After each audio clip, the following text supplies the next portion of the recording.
Halo, selamat malam pemirsa. Anda menyaksikan spesial dialog bersama saya, Pak Karolin. Pemirsa, seperti yang kita ketahui bersama, kebudayaan nasional ini mempunyai akar yaitu kebudayaan daerah. Dan kebudayaan daerah ini juga ternyata punya kebudayaan-kebudayaan lain atau boleh dikatakan ada bagian-bagian lainnya. Bahkan Ki Hajar Dewantara pernah menyatakan bahwa kebudayaan nasional merupakan puncak-puncak dari kebudayaan-kebudayaan daerah. Nah, berbicara tentang kebudayaan daerah kali ini, kami ingin mengajak pemirsa untuk lebih menelaah lebih jauh bagaimana kondisi kebudayaan daerah. Dengan topik kita di spesial dialog kali ini adalah seni budaya daerah di tengah modernisasi. Nah, hal ini juga menjadi keprihatinan kita bersama karena kondisi modernisasi yang luar biasa memberikan dampak. Nah, apakah ini berdampak positif atau negatif? Malam hari ini kita akan mendiskusikannya. Dan di studio kita sudah menghadirkan 3 narasumber yang nantinya akan berbicara dengan kita bersama. Namun sebelumnya kami akan jeda dulu untuk kembali lagi. Tetap di Spesial Dialog.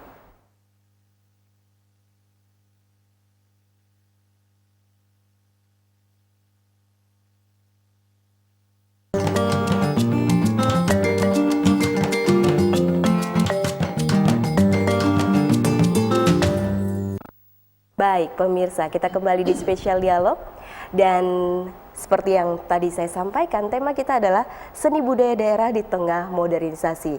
Seperti yang saya janjikan juga, saya sudah mengambil atau menghadirkan, lebih tepat menghadirkan 3 narasumber di sini.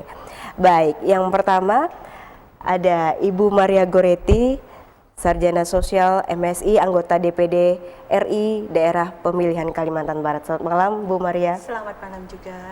Ya, apa kabar? Senang sekali hari ini. Baik, terima kasih. Baik. Di tengah kesibukan Anda bisa menyempatkan diri untuk melihat kondisi seni budaya kita ya Bu ya?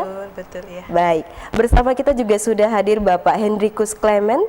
Selamat malam Pak Clement. Selamat malam. Ya, Pak Clement ini adalah Ketua Yayasan Semangat Nusantara yang memberi perhatian terhadap seni budaya, Pak ya, betul ya? Ya, betul. Saya tertarik sekali dengan nama Semangat Nusantara. Betul Bapak, ini artinya Semangat Nusantara? Iya, Semangat Nusantara. Baik, nanti bercerita banyak dan kita ya Pak. Bersama kita juga sudah hadir seorang praktisi seni tari tradisional Dayak Kanayan pemirsa. Nah ini cukup langka, kenapa? Karena yang namanya seniman, seni budaya ini cukup banyak. Tapi yang namanya praktisi tari khas atau asli dari Dayak Kanayan jarang kita temukan. Ya, bersama kita sudah hadir Bapak Adiran Adrianus. Selamat malam Pak Adiran. Selamat malam. Apa kabarnya Pak? Baik-baik. Masih segar semuanya ya. Padahal kita ketahui bersama baru saja mengikuti ada Semiloka. Nah, ya saya kepada Ibu Maria Goretti dulu. Ibu, ini kan tadi baru saja ada Semiloka. Boleh cerita sedikit dengan kita apa kegiatan Semiloka tadi? Iya. Semiloka tadi yang dimulai dari jam 8 sampai ternyata sampai jam 8 pagi ya? 8 pagi sampai jam 6 sore itu diisi seminar dan lokakarya. Jadi menurut beberapa peserta tadi ada yang tertua itu 71 tahun usianya, ada juga yang masih belasan tahun. Kegiatan ini di Kalimantan Barat baru terjadi pertama kalinya di Kalimantan Barat, seminar lokakarya seni tari yang berbasiskan seni tari Dayak Kanayat gitu. Jadi ada seminarnya, dalam hal ini kita menghadirkan praktisinya yaitu Pak Adiran Adrianus, lalu juga tadi tuh ada apa namanya sekalian berlatihnya gitu, pengenalan musik yang tidak bisa lepas juga dari musik gitu. Jadi tadi itu kepada generasi muda di Kalimantan Barat kurang lebih 55 peserta tadi itu yang hadir dari berbagai perguruan tinggi, dari organisasi mahasiswa dan bahkan ada para medis juga tadi ya yang hadir. Mereka senang sekali gitu. Jadi ada seminar dan lokakarya tadi itu. Oke, baik. Seminar dan lokakarya yang juga saya dapat catatan ini diselenggarakan oleh Yayasan Semangat Nusantara. Ya, betul ya Pak Clement ya. Nah, ini menarik. Kan orang banyak di luar sana, ini tarian-tarian yang fenomenal juga sedang berlangsung, tapi justru melalui semi loka ini kita diingatkan kembali bahwa kita punya tradisi. Nah, seperti apa sih Pak tujuan utamanya semi loka tadi? Silakan Pak. Iya. Selamat malam pemirsa. Begini, kami dari Yayasan Semangat Nusantara ini memfasilitasi bekerja sama dengan anggota DPRD RI, dalam hari ini Bu Maria Goretti. Yayasan Semangat Nusantara ini salah satunya adalah ingin mengembangkan seni budaya. Berarti bagian dari kesenian yang ada di Nusantara. Nah, karena ini hampir punah dan tidak dikenal oleh generasi muda lagi, maka kami menghadirkan praktisi yang bisa menarikan tari tradisinya. Kalau tari kreasi sudah menjamur di mana-mana. Tapi kalau tari tradisi itu kadang-kadang kabur bagi generasi muda. Nah, karena beliau itu dari daerah pedalaman, jarang dipertunjukkan di kota, dipublikasikan, maka kami memfasilitasi dengan seminar dan lokakarya. Dengan seminar itu tadi mereka mengetahui dan mengenal, diberi contoh. Dengan lokakaryanya mereka mengalami juga menari, walaupun secara spontan mereka tidak kenal satu sama lain peserta itu, menari tarian Dayak, dan tadi baru kami mampu itu yang menurut pandangan Dayak Kanayat. Oke. Menurut pandangan Dayak Kanayan. Dan saya langsung saja kepada Pak Adiran. Pak Adiran, ini tadi saya juga sempat menyaksikan sejenak tadi Bapak menunjuk kebolehan. Ternyata banyak gerakan-gerakan yang kita orang awam sangat itu magis, tidak familiar, tapi punya kekuatan kayak gitu ya. Nah, kalau Pak Adiran sendiri melihat kondisi sekarang dengan banyaknya tarian-tarian fenomenal, orang-orang muda yang mau belajar tarian juga sedikit. Nah, seperti apa Bapak melihat perkembangan seni tari ini, Bapak? Kalau saya lihat ya, mengenai perkembangan seni tari daerah, khususnya Dayak Kanayaten, kalau di Kabupaten Landak, Provinsi Kalimantan Barat, tarian itu saya lihat sudah ada sejak zaman dulu. Itu ada yang tarian sakral, tarian kemenangan dalam perang. Kalau tarian sakral itu terdapat dalam pembalian. Kalau kemenangan perang itu tarian melepaskan dosa juga, membuang dosa itu tarian totok misalnya kan. Kemudian tarian amboyo. Juga tarian jonggan, tarian hiburan ini kan, tarian-tarian ini sudah ada di masyarakat sejak dulu, dan malahan ini sudah dikembangkan di sana. Tetapi sayangnya sekarang zaman sekarang anak-anak generasi muda tidak lagi memakai tarian yang sebenarnya yang asli. Jadi mereka sudah kalau musik itu hanya pukul-pukul saja begitu saja, tidak ada makna, tidak ada tujuan. Dari daerah itu ada maksud, ada tujuannya juga. Ya. Setiap gerakan itu ada makna tertentu. Setiap gerakan ada makna. Musik begitu juga. Ini sudah terlupakan, banyak yang tidak tahu. Apa sebab? Karena mungkin tidak ada pendidikan khusus tari kan, tidak ada kursus tari. Jadi hanya bakat yang ada di sana, bakat alam itu saja. Bakat alam bakat ya Pak alam. Ya. Baik, saya tertarik sekali dengan kalimat Pak Adiran mengatakan bakat alam. Saya kepada Bu Maria. Nah, kalau Ibu melihat secara umum itu Bu ya, bagaimana dengan eksistensi budaya daerah kita? Kita mengerucut lagi dengan seni tari Dayak Kanayan ini, Ibu.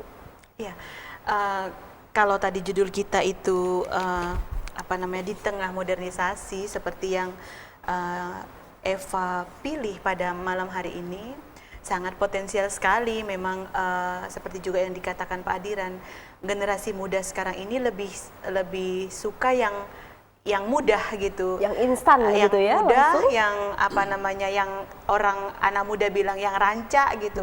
Tapi kami kali ini memang mengkhususkan untuk pengenalan kepada generasi muda di Provinsi Kalimantan Barat ini untuk yang seni tradisional gitu. Karena yang modern kayak manapun nanti seharusnya itu tetap ada pijakannya. Pijakan ini tradisional gitu.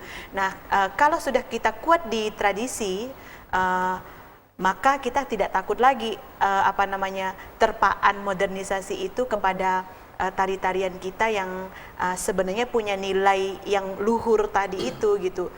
Mungkin lagi masih bisa kita gali kepada Pak Adiran beberapa nilai yang terkandung dalam seni tari Dayak Kanayat. Oke, Gitu. kalau gitu langsung saja kepada Pak Adiran. Apa saja kan ini Pak kandungan ataupun maknanya dari seni tari tersebut? Silakan Bapak. Makna dari seni tari itu adalah makna mengenai tarian religius. Baliat misalnya kan. Nah, itu Baliat boleh Baliat itu, diterjemahkan bahasa Indonesianya? artinya doa yang dinyanyikan. Berobat gitu ya, untuk berobat ya. Doa Pengobatan. yang dinyanyi berobat, tapi menyembuhkan orang sakit ya.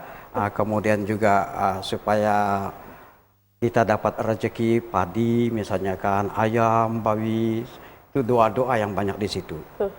Ini bagus ya, sakral di situ. Gerakannya juga pasti Gerakannya, ada pakem-pakem tertentu. Gerakannya ada juga, memang gini yang banyak. Malambai gini dia. Artinya merayu segala semangat ya, artinya semangat beras atau padi, babi, ayam, segala hasil alam begitu ya. Alam itu dirayu juga manusia ya, bisa bersahabat, itu maksudnya gitu ya. Artinya mereka suka melihat keindahan itu. Itu. Baik, ini luar biasa sekali. Dari gerakan bisa menerjemahkan bahasa alam, begitu ya. Saya kepada Pak Clement. Nah, kalau Pak Clement melihat kita bicara soal ancaman, apa ancaman terbesar Bapak, terutama terhadap eksistensi seni tradisional Dayak Kanayan ini? Silakan. Ancamannya adalah tari modern yang tidak berpijak pada tradisi. Ancamannya adalah kekuatan teknologi masif yang sangat kapitalistik. Ancamannya adalah penampilan-penampilan yang hanya untuk pariwisata saja, yang hanya untuk memuaskan mata, tetapi tidak menanamkan nilai-nilai leluhur yang sangat luhur dan mulia itu kepada generasi muda. Itu ancamannya. Itu mengapa ini harus dilawan atau diberi benteng, yaitu dengan pelaku, praktisi, pakar seni tari tradisi yang dari kalangan Dayak sendiri. Tidak bisa diharapkan yang lain mengembangkannya. Kalau yang lain mengembangkan koreografi namanya, penata tari, komposisi tari yang lain bisa diterapkan oleh siapa saja yang sekolah di sekolah tari. Tetapi untuk tari tradisi itu memang dari masyarakat itu sendiri dan dengan kesadaran untuk mewariskannya pada generasi muda. Dan itu bisa lewat pendidikan. Jadi melaksanakannya itu lewat pendidikan formal dan non formal, lewat sanggar. Di sanggar-sanggar tradisi atau kesenian tradisi Dayak harus ada pakar-pakar yang menguasai pakem-pakem itu. Pakem-pakem Dayak itu apa? Dan itu kelemahannya masih di tradisi oral tradisi, di tradisi lisankan. Nah, adakah buku? Sudah ada, tapi masih sedikit. Kalaupun itu ada, dipajang di pojok-pojok perpustakaan. Tidak terlalu menarik untuk dikonsumsi, gitu. untuk dibaca. Jadi harus gitu ya, Pak, ya? dibaca, diberi hadiah buku tari, dan itu harus diciptakan, ditulis. Itu tantangannya, menurut saya. Baik, kalau Bapak melihat perjuangan yang dilakukan oleh Pak Adiran, boleh kita sebut itu perjuangan ya Bu Maria ya? Perjuangan saya Karena kira. ini Ya. cukup banyak tarian-tarian yang lain. Nah, kalau kita melihat perjuangan yang dilakukan oleh Pak Adiran, sejauh ini kekuatan apa yang bisa bertahan Ibu kalau Ibu melihatnya? Selain perjuangan, konsistensi dan komitmen. Saya rasa ya, konsisten ya, terus menerus dia begitu. Biarpun orang kayak mana, pada saat ada saya di pertemuan Jakarta di nasional, ada yang mengatakan sudah tidak ada bedanya lagi sekarang ini tarian Kalimantan dengan tarian Sunda dan tarian Jawa dan juga Bali gitu. Pak Adiran ini orangnya konsisten gitu dengan tari tradisi. Nah, dia juga tetap memperlihatkan kepada kita yang seharusnya orang muda ini belajar terus dari orang seperti Pak Adiran. Beliau ini usianya hampir 60 ya, kalau tidak salah ya. komitmen kepada kesenian tradisional itu tadi. Jadi apa namanya? Saya melihat ada sisi lain lagi gitu selain itu tadi ya Mbak Eva. Ya. Komitmen dan konsistensi dari Pak Adiran yang perlu diapresiasi gitu. Nah, saya sebenarnya sebagai anggota Dewan Perwakilan Daerah dalam hal ini Komite 3 Dewan Perwakilan Daerah Republik Indonesia, yang salah satu bidangnya itu adalah kebudayaan gitu ya, memberikan ruang sesungguhnya kepada apa namanya generasi muda dengan praktisi atau orang yang berkomitmen ini Untuk tadi saling bersinergi. bertemu paling tidak dulu Mbak, Oke. bertemu dulu di dalam satu ruangan, mentransferkan apa yang ada dalam pikirannya, dan bahkan tadi Pak Adiran itu konsisten dengan memakai bahasa Dayak Kanayat ininya apa namanya kesehariannya. Penyampaiannya. Dan pada saat beliau juga mengajar itu tetap memakai bahasa Dayak Kanayat gitu. Itu sebuah tindakan konsistensi dan komitmen beliau terhadap apa namanya berkesenian gitu. Nah, jadi saya itu memediasi generasi muda dengan praktisi ini gitu. Kita berharap memang nantinya apa namanya sub-sub lain atau rumpun yang lain juga melakukan hal ini gitu, sehingga budaya Dayak itu benar-benar eksis di Kalimantan Barat ini. Dengan gitu. catatan budaya tradisi yang betul-betul masih asli ya. Nanti saya juga mau bertanya tentang tadi Pak Adiran menyebutkan juga ada musiknya juga ya. Nanti bercerita banyak dan kita ya Pak. Baik pemirsa, spesial dialog akan segera kembali, tetap bersama kami.